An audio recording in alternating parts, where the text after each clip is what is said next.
They called it a useless ditch. By August, half the county was hauling water from it. The same people who laughed when the first shovel entered the ground would later stand in line beside that curved trench, waiting their turn with buckets and barrels. But none of that was visible on the day Quilla Mercer first arrived in Cinder Flat, March 1887. A wagon creaked to a stop near the center of a 120-acre claim in western Nebraska. Quilla Mercer, a widow raising 2 children alone, stepped down into a wind that carried more dust than promise. What she saw looked harsher than anything her late husband had ever described. Cracked soil stretched toward the horizon. A dry creek cut through the claim in a pale line of stones. Wind moved over short yellow grass, already burned by weather. Farther out, a small cabin leaned under the weight of old seasons. 9-year-old Quilla Mercer climbed down from the wagon and scanned the property. "Where's the water?" The question hung in the air. Mira Mercer, 6 years old, followed her brother's gaze toward the empty creek bed. Quilla said nothing. She kept looking across the land. Nolan Mercer had filed the claim nearly 2 years earlier. He had written letters about fertile ground, room for livestock, and a future large enough for the children to inherit someday. Then a freight accident 2 counties away ended those plans before he ever returned to build them. Standing there, Quilla understood something she had never considered before. Nolan had filed the paperwork. He had imagined the future, but he had never come back to see what was waiting for them. The prairie remained silent. A crooked cabin, a dry creek, and not a single sign of water. The next morning, Quilla drove the wagon into Cinder Flat for supplies. The town consisted of a few weathered buildings gathered around a dusty road. A feed store stood beside the blacksmith. A church occupied the far end of the street. Everything looked worn by wind, sun, and years of hard seasons. Lyle Brandt's general store sat near the center of town. A bell rang when Quilla pushed open the door. Conversation stopped. Not gradually, instantly. Several men stood near a barrel of nails discussing cattle prices. Another group occupied the stove in the corner, despite the mild weather. Every face turned toward the newcomer. Nobody greeted her. A few seconds later, the talking resumed, though the voices were lower now. "That's the Mercer widow. 2 children, too. Heard the claim doesn't even have a working well. Won't last till harvest." The words drifted through the store as naturally as dust through an open doorway. Quilla continued toward the counter. She bought flour, salt, the cheapest seed packets available, a replacement handle for an old shovel she had found in the cabin. Lyle Brandt gathered the items without saying much. His eyes lingered on the shovel handle for a moment before he wrapped it in brown paper. Outside, wagon wheels rattled along the street. Inside, the whispers continued. Nobody offered advice. Nobody offered help. Most had already reached a conclusion. As Quilla carried the supplies back toward the wagon, she could feel their eyes following her through the window. The town had known her less than an hour. That was all the time it needed to decide she was going to fail. The supplies filled only part of the wagon bed. Quilla had just finished tying down the flour sack when a rider crossed the street and pulled his horse to a stop beside her. The man sat comfortably in the saddle, as though he had never doubted where he belonged. Silas Rourke owned the largest ranch north of Cinder Flat. Most of the grazing land along the river fell under his control. Even his horse looked better fed than many families in the county. Dust covered the street. His boots somehow remained clean. "Mrs. Mercer." Quilla looked up. "I heard you finally made it out to Nolan's claim." She nodded once. Silas rested an arm on the saddle horn and glanced toward the wagon. "That property sits against my eastern boundary. 120 acres, if memory serves." "That's right," he smiled. $65. Quilla said nothing. "I'll pay cash," he continued. "Truth is, that land won't support a family. Never has. Probably never will." A wagon rolled past behind them. Neither turned to look. Silas lowered his voice. "A woman alone has enough burdens without fighting bad soil and bad luck. Sometimes the smartest decision is knowing when to lean on someone stronger." The meaning landed exactly where he intended. Quilla thought about the cracked ground, the dry creek, the cabin waiting beyond town. Then she thought about Nolan. His claim was the only thing he had managed to leave behind. The land isn't for sale. Silas chuckled softly, as if he had expected that answer. There's no hurry. He gathered the reins. Time has a way of changing people's minds. The horse turned toward the north road. A moment later, he was gone. Quilla watched him disappear into the dust. Silas believed the prairie would do the work for him. All he had to do was wait. The first week disappeared into work. Dust covered every surface inside the cabin. One window refused to close. Wind slipped through gaps in the walls after sunset. Quilla cleaned what she could and repaired what she could not replace. Caleb spent part of each day hauling water from a neighbor's well nearly a mile away. Mira sat near the doorway, mending worn blankets with thread pulled from older cloth. One afternoon, a local well driller named Jory Pike stopped by the property. He studied the ground for a moment before speaking. I tested this section a few years back. Quilla set down her broom. What did you find? 70 feet of clay. His answer came quickly. Below that, maybe a chance. Maybe. You'd need to go 240 feet before I'd expect anything useful. And the cost? Jory shifted his hat. $300, give or take. Silence settled over the cabin. Quilla had less than $50 left. The old driller glanced toward the dry creek before returning to his wagon. A deep well remained possible. For practical purposes, it might as well have been impossible. A few mornings later, Quilla walked the length of the dry creek before sunrise. The air felt cooler there, quiet. Halfway down the empty channel, she noticed an elderly native woman gathering wild plants between the stones. Old Tansy Reed moved slowly, filling a woven basket one stem at a time. When Quilla mentioned the well driller's estimate, Tansy listened without interrupting. 240 feet, Quilla said. Might as well be 2,000. The old woman glanced toward the cloudless sky. Then she pointed upward. Stop asking the well. Ask the sky before it leaves. Nothing followed. No explanation. No lesson. Tansy returned to her basket and continued walking down the creek bed. Quilla remained where she was.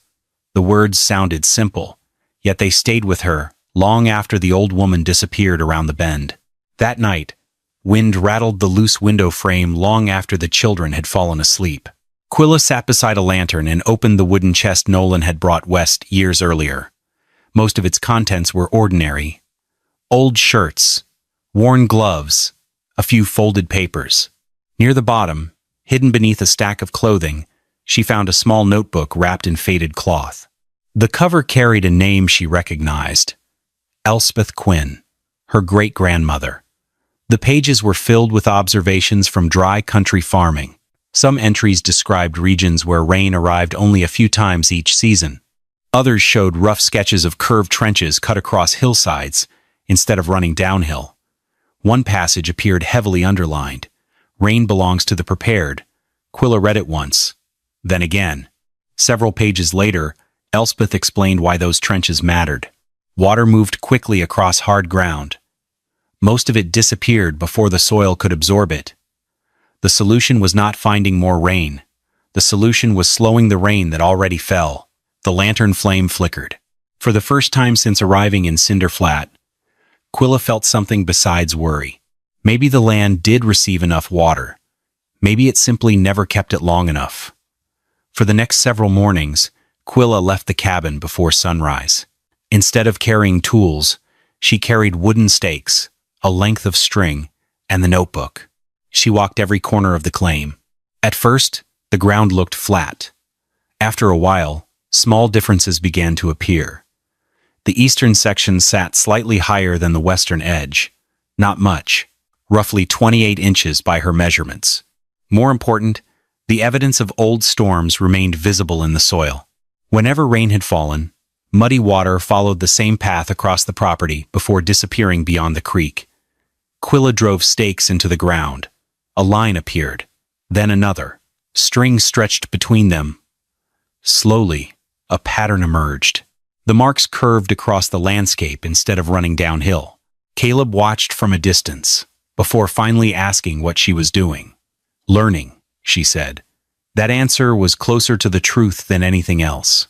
For the first time since arriving in Cinder Flat, she stopped looking at the land as an enemy. The prairie had not changed. The wind had not changed. The dry creek had not changed. Only her questions were different now.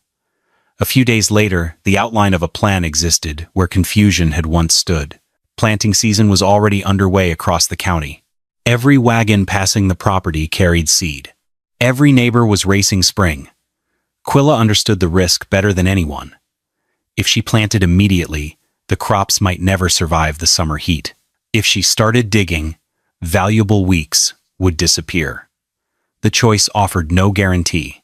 Caleb studied the marked ground and glanced toward distant fields. Everyone else is planting. Quilla looked across the stakes and strings crossing the prairie. Everyone else is planting for spring, she said. I'm planting for summer. The decision settled into place. Once the first shovel entered the ground, there would be no reason to turn back. The first shovel load came out harder than Quilla expected. The second was worse. Beneath the surface lay packed clay that resisted every swing of the blade. By noon, sweat darkened her sleeves. Before sunset, her hands carried fresh blisters despite the gloves. The work continued the next day, and the day after that. A shallow trench slowly appeared across the prairie, following the curved line she had marked with stakes and string. People noticed. Nothing unusual happened in a small town without becoming a topic of conversation. Farmers discussed it while buying feed. Ranch hands mentioned it over coffee.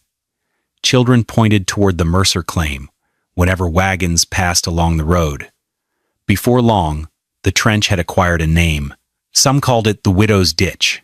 Others preferred the Useless Ditch. Quilla heard both. She kept digging. Every evening, Quilla quietly measured the section she had completed that day. Some days, she managed to advance 12 feet. Other days yielded only half that amount, when the hard clay resisted her shovel. Caleb simply followed behind, recording those grueling numbers in the notebook. The trench remained unfinished when Silas Rourke finally rode out to see it himself. 3 ranch hands followed behind him. Silas looked at the curved cut running across the prairie and burst into laughter. One of the ranch hands shook his head. Another asked what exactly the ditch was supposed to do. Silas answered before Quilla could. Apparently save a farm. More laughter followed. The men remained there for several minutes, studying the excavation as though it were a traveling show. Quilla never looked up. The shovel entered the ground. Clay rose out. Another section disappeared. Eventually the riders lost interest. Their horses turned toward town. The laughter faded into the distance. The trench remained. So did the woman building it. By the last week of May, the trench was finally complete. It curved across the property exactly as the notebook described.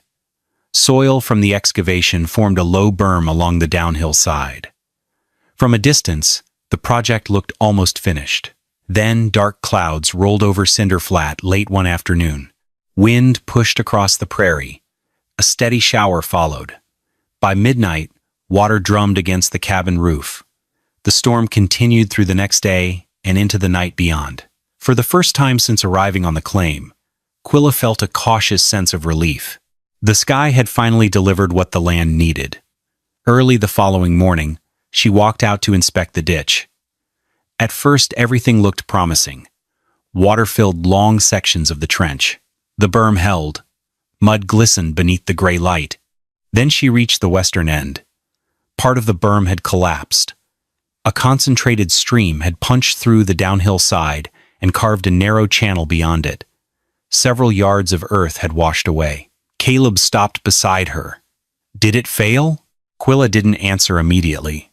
Instead, she followed the path of the escaping water. Back and forth. The damage told a story. Too much water had reached one section at the same time. The ditch had captured the runoff exactly as intended. The problem came afterward. The excess had nowhere safe to go. By midday, she was measuring again. Stakes returned to the ground. String crossed the damaged section. A new idea slowly emerged. The system needed a controlled exit, a small spillway. Nothing complicated, just a lower point designed to release overflow before pressure could build. The repairs lasted several days. When the work was finished, the damaged section looked stronger than before. That lesson cost time and effort. It also revealed something important. The ditch had not failed because it was useless. It had failed because it was working. And Quilla was still learning how the land wanted the water to move. When the storm clouds finally moved east, the standing water inside the trench vanished within days. Anyone passing by would have seen an empty ditch and assumed the rain had been wasted. But Quilla knew better. Testing the soil each morning while Caleb faithfully recorded the findings, she discovered the truth. The surface layer was dry, but just inches below, the earth remained cool, dark, and richly moist. The storm hadn't taken the water away. It had simply moved it where the sun could not reach. In the weeks that followed, a few more spring showers arrived. The swale filled, and once again, the water slowly receded into the earth. But this time, Quilla noticed something strange. At the lowest, deepest curve of the trench, the water level dropped but never went completely dry. One morning, she waded straight into the murky pool. Brushing aside the clay mud at the bottom with her bare hands, she froze. A steady seep of clear, ice-cold water was welling up from beneath the earth. Her relentless digging hadn't just captured the surface rain. At the lowest elevation of the slope, the blade of her shovel had intersected a shallow underground seam. The seam was likely too weak to form a natural spring on its own, but bolstered by the massive amount of rainwater the ditch had just forced into the surrounding ground, it had awakened. The mocked and ridiculed ditch wasn't just catching rain anymore. It had become a self-sustaining lifeline. June arrived later than Quilla would have preferred. Most farmers across Cinder Flat had finished planting weeks earlier. Green rows were already beginning to show in some of the lower fields. Only then did Quilla open her seed sacks. She planted sorghum first. Dent corn followed. Squash went into the softer sections nearest the swale. Pole beans occupied narrow rows, where the soil still held moisture beneath the surface. The timing attracted another round of criticism. One afternoon, Ada Bell, a neighboring farm wife whose family worked a small claim south of Cinder Flat, stopped her wagon beside the property and watched for several minutes. "You know they're talking about this in town." Quilla continued dropping seeds into the furrow. Ada shook her head. "Even if the ditch works, you're too late." The statement carried no malice. It sounded more like concern than ridicule. Still, the conclusion remained the same. The season had moved on. Most people believed Quilla had missed it. She offered no defense. The seeds disappeared beneath the soil, one handful at a time. Nearby, Caleb sat with the notebook balanced across his knee. He carefully recorded the date beside each crop. Sorghum, corn, squash, beans. The entries looked small on the page. The risk behind them was enormous. Every remaining hope for the claim now rested underground. 7 days later, Quilla walked the rows shortly after sunrise. Something had changed, she realized. Tiny green shoots had appeared beside sections of the swale. At first there were only a few. By evening there were dozens. The following morning she had Caleb bring the notebook out to the field. Under her watchful eye, he began counting where she pointed. One row, then another. The notebook received a new set of observations. Plants closest to the swale emerged first. Several rows farther away remained bare. As the week continued, the difference became impossible to ignore. Some sections sprouted nearly 6 days ahead of others. Quilla studied the results without saying much. She measured distances herself, checked the soil, compared one area against another. The pattern matched what her great-grandmother's notebook had predicted. Moisture remained where the rain had been slowed. The numbers finally favored her side of the argument. Nobody in town knew it yet. The prairie did, and each new green shoot was quietly proving it. July arrived beneath a sky that seemed unwilling to move. Day after day, The clouds stayed away. The wind disappeared. Afternoons grew hotter, then hotter still. Temperatures climbed above 100 degrees and remained there. A few people called it a dry spell. Others used a different word. Drought. The prairie responded quickly. Wildflowers lost their color first. Bright patches of yellow and purple faded into dull gray. Grass followed soon afterward. The devastation quickly spread to the fields that had looked so healthy in June. Corn leaves rolled into tight tubes to protect what little moisture remained. Sorghum stalks stiffened and thinned. The packed surface of the earth split wide open into long, deep cracks beneath the baking heat. Each morning revealed a little more damage than the day before. Cinder Flat gradually shifted from green to yellow, then withered into a lifeless brown. By the middle of the month, nobody could ignore it. The county had entered a different season, one where rain no longer mattered. Preparation did. For the first time since Quilla arrived, the prairie stopped being an untamed wilderness. It became a judge, and every field in Cinder Flat was about to stand trial. 2 weeks later, the verdict started to appear. While other farmers walked their dying land with mounting dread, something strange was happening on the Mercer claim. The swales still traced a wide curve across the property. Near that curve, life remained stubborn. Sorghum stalks stood upright. Squash leaves spread across the ground in thick patches of green. Corn continued climbing toward the sky. The difference became impossible to hide. One afternoon, Quilla stepped atop the berm and looked across the claim. Then she looked beyond it. Brown fields surrounded them in every direction. Inside the curved boundary of the swale, green remained. The contrast was so sharp, it almost looked unnatural. A circle of living color sat in the middle of a dying landscape. Ada Bell arrived the following day. She climbed down from her wagon and stared without speaking. Others followed. Farmers, ranchers, curious travelers passing through town. Nobody laughed. Nobody offered explanations. The visitors simply stood there studying the crops. Some crouched to touch the soil. Others walked slowly along the berm.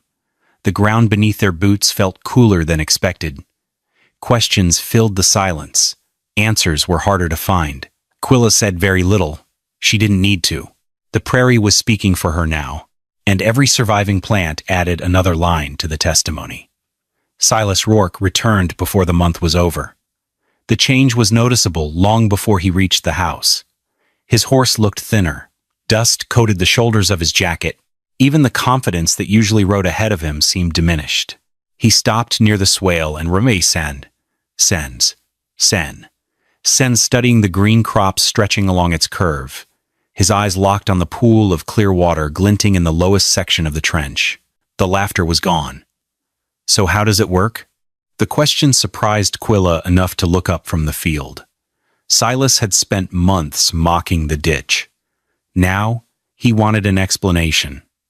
She rested a hand on the shovel handle and waited in silence. The rancher glanced across the property. "I've lost cattle." His voice sounded flatter than usual. "The North Pond dried up 3 weeks ago. Grass is dying faster than it can recover." The admission seemed to cost him something. For a moment, neither spoke. Then his eyes returned to the pool of spring water in the swale. "I'll pay." Quilla said nothing. "Water rights. Access. Whatever you want to call it." He named a figure large enough to buy several years of supplies. The offer hung in the hot air. Still, Quilla did not answer. A crow called somewhere beyond the creek. Silas shifted in the saddle. The silence continued. Finally, she shook her head. "No." The word landed harder than an argument. His expression tightened. For a brief moment, disappointment gave way to something sharper, something familiar. Power. I was trying to be reasonable. Quilla kept her eyes on him. Silas looked toward the cabin, then toward the fields, as though measuring every acre. There are other ways to settle ownership disputes. The statement arrived carefully, not loud, not emotional, just deliberate. He mentioned lawyers, county records, land filings, technical requirements attached to homestead claims. Each reference pointed toward the same destination: A courtroom. The threat did not need further explanation. Silas gathered the reins and turned his horse. Before leaving, he looked back at the swale one final time. The curved trench that had once amused him now occupied far more space in his thoughts than he cared to admit. Then he rode away. Behind him, the crops remained green. Ahead of him, nearly everything else was turning brown. That night, sleep never arrived. Quilla sat outside the cabin while darkness settled across the prairie. The heat lingered long after sunset. Somewhere in the distance, a coyote called once and then fell silent. Silas's offer replayed in her mind. So did his threat. The notebook rested beside her chair. After a while, she opened it and found a passage she had read many times before. Rain belongs to the prepared, but water belongs to the living. The words felt different now. She had spent months protecting her family. That much was certain. The harder question lay somewhere beyond that. When she refused Silas, was she protecting the future or protecting a grudge? Old Tansy Reed appeared the following afternoon. The elderly woman listened quietly while Quilla described the conversation. No advice followed, no lecture. Tansy simply told a story. Years earlier, a drought had struck a distant tribe. One group guarded a spring for itself, while others went without. By the end of the season, the spring remained. The people did not. The old woman finished speaking and rose to leave. "Water keeps life moving," she said. Then she continued down the creek bed. Quilla watched her disappear between the cottonwoods. The drought was still there. The threat from Silas remained. Yet another test had appeared. This one had very little to do with engineering. August arrived without relief. The drought tightened its grip on Cinder Flat. One well failed, then another. Water levels dropped across the county until some families were lowering buckets into holes that no longer reached anything useful. Children suffered through long afternoons beneath relentless heat. Ranchers began finding dead cattle beside empty ponds. Every conversation in town eventually returned to the same subject: water. One morning, Quilla hitched the wagon and drove to Ada Bell's place. The older woman looked surprised to see her. Quilla stepped down from the seat. "Bring your buckets." Nothing more. She turned the wagon around and headed home. By noon, word had spread beyond Ada's property. By mid-afternoon, a line had formed beside the swale. Buckets, barrels, wash tubs, wagons carrying every container people could find. The line stretched farther than Caleb had ever seen. Nobody knew exactly how to react. Some of the people waiting there had laughed at the ditch. Others had repeated the rumors. A few had watched Silas mock it from horseback. Now they stood quietly beneath the sun. Quilla never mentioned any of that.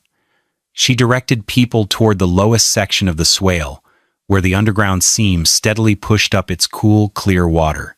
Caleb helped fill containers. Mira carried smaller buckets to families traveling on foot. No money changed hands. No ledger appeared. No promises were demanded in return. The line continued through the afternoon, then into the next day. Near sunset, a young mother finished loading water into her wagon.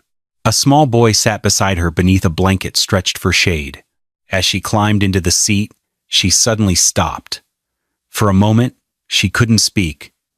Then she reached down, wrapped both arms around her son, and held him tightly. The wagon rolled away a few minutes later. Many people noticed. Nobody commented. The drought was still judging the county. Yet along the curve of a ditch, once considered useless, life continued moving from one family to another. The line beside the swale continued growing. Families came from every direction. Some arrived before sunrise. Others traveled in the evening to avoid the worst heat. Water had become the difference between enduring the drought and surrendering to it. That was when Silas Rourke made his final move. A county deputy delivered the notice 3 days later. Failure to cultivate petition. The claim was simple. Quilla Mercer had neglected proper agricultural development during the critical planting period. Instead of cultivating crops, she had spent valuable weeks digging a trench. A hearing date appeared at the bottom of the document. Quilla read it twice. The paper felt strangely heavy in her hands. Outside, people were collecting water from the very system being used against her. Inside, the future of the claim suddenly looked uncertain again. The irony did not improve her mood. Weeks of work, months of planning, a successful harvest still standing in the field. None of it guaranteed ownership. Nature had already delivered its verdict. The law had not. Late one afternoon, old Tansy Reed returned to the property. The elderly woman carried a small cloth bundle. She handed it directly to Caleb and Mira. Inside rested a collection of pale yellow corn kernels, unlike any they had seen before. "Drought corn," Tansy said. The children studied the seeds carefully. "My grandmother planted them during dry years." Mira looked up. "Will they help us win?" The old woman smiled faintly. "They aren't for the hearing." Her gaze drifted toward the fields beyond the swale. "They're for what comes after." The bundle remained in Caleb's hands long after Tansy disappeared down the creek bed. That evening, Quilla watched her children examining the seeds beside the cabin door. For the first time, she fully understood the danger ahead. Saving the land from drought had been difficult. Saving it from people might prove harder. The hearing opened on a hot morning in late August. Every chair inside the county building was occupied. Farmers filled the back rows. Ranchers stood along the walls. A few people remained outside near the windows, hoping to hear what happened. At the front of the room sat Judge Alton Reeves. Silas Rourke arrived with an attorney. That detail alone drew attention. Most people in Cinder Flat settled disputes with conversations, handshakes, or stubborn silence. Lawyers appeared when something valuable was at stake. The attorney presented the case first. Quilla Mercer had failed to cultivate her claim according to the expectations of productive agricultural development. Instead of planting during the critical spring period, she had spent weeks digging a trench. The filing described the project as unnecessary earth-moving rather than legitimate farming. Therefore, the claim should be declared abandoned and returned for reassignment. The argument sounded orderly, professional, dangerously reasonable. Judge Reeves listened carefully. More than once, he nodded. Several people in the room shifted uneasily. For the first time, the possibility of defeat felt real. When her turn came, Quilla stood. She did not speak about hardship. She did not describe sacrifice. Instead, she talked about the land. She described the slope running from east to west. She explained how storm water crossed the property before disappearing. She outlined the purpose of the swale and the spillway. Every answer stayed tied to observation. What she had seen, what she had measured, what had changed. Then the witnesses began. Ada Bell testified that her family had survived part of the drought because of water collected from the Mercer claim. Jory Pike explained that moisture had remained in the soil far longer than expected.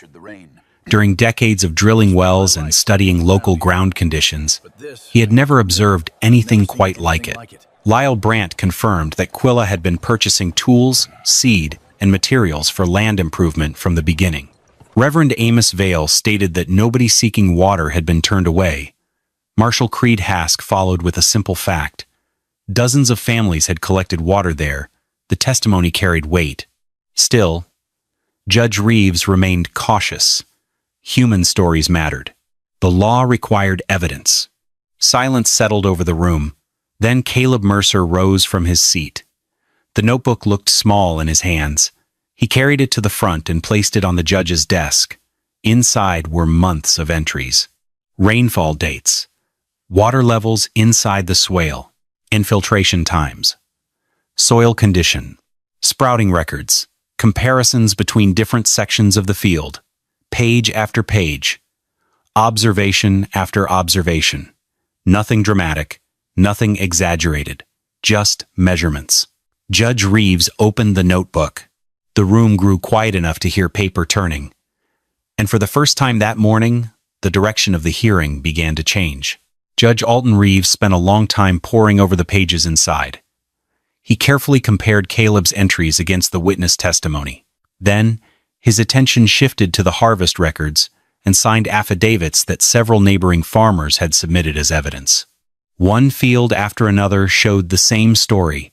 Drought, crop failure, dry soil. The Mercer claim showed something different, not abundance, not a miracle, preparation. Eventually, the judge closed the notebook and folded his hands. His eyes moved across the room before settling on Quilla. The purpose of a homestead claim is productive use of the land. Nobody moved. The evidence clearly shows that Mrs. Mercer improved the land, cultivated the land, and produced a crop from the land. A pause followed. Then came the sentence that would be repeated across Cinder Flat for years. Preparing land is not abandoning land. The petition was dismissed. The claim remained hers. A low murmur spread through the room. Silas Rourke remained seated. For several seconds, he didn't move at all. Months earlier, he had looked at the swale and seen a foolish ditch. Now an entire room had been shown the cost of that mistake. Silas had spent years owning land. Very little of that time had been spent learning from it. By the time he finally stood, the hearing was already over.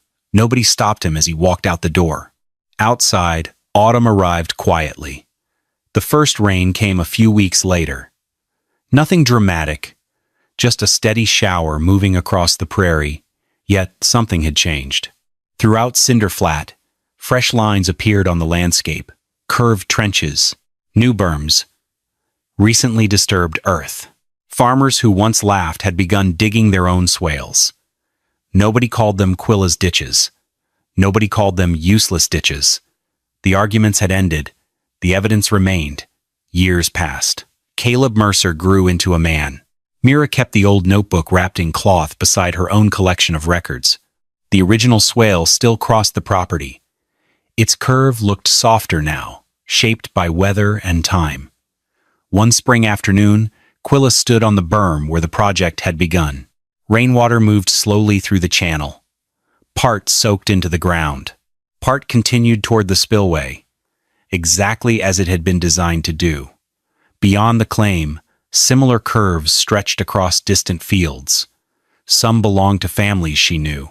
Others belonged to people she had never met. The idea had traveled farther than the woman who first dug it. A breeze moved through fresh green grass. Water disappeared into the soil. The land accepted it, just as it had years before. Most people no longer remembered where the first swale had been built. The prairie did, and in the end, that was the only witness that truly mattered.